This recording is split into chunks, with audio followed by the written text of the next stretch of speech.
पत्नी व सासूच्या त्रासाला कंटाळून तरुणाची आत्महत्या। वारंवार भांडणे करून पैशाची मागणी करीत वेगळे राहा असे सांगून खोटी केस करणाऱ्या पत्नी व सासूच्या जाचाला कंटाळून तरुणाने पेटवून घेतले व आत्महत्या केली आहे। ही घटना नगर येथे घडली आहे।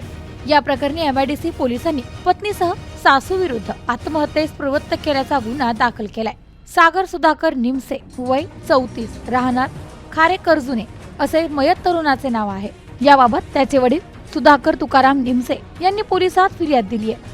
त्यात म्हटले आहे की त्यांचा मुलगा सागर निमसे यास त्याची पत्नी योगिता सागर निमसे आणि सासू कमल गोरख बोढे या दोघी सागर याला वेगळं राहण्यासाठी नेहमी सांगत असे। तसेच वारंवार पैशाची मागणी करून भांडणे करून दमदाटी करत असते। न्यायालयात खोटी केस केली। त्यांच्या या त्रासाला कंटाळून सागर निमसे यांनी खारेकरजुने हिंगणगाव रोडवरील झावरे यांच्या शेतात स्वतःला पेटवून घेतले व आत्महत्या केली। Bureau report, news today 24, Ahilyanagar.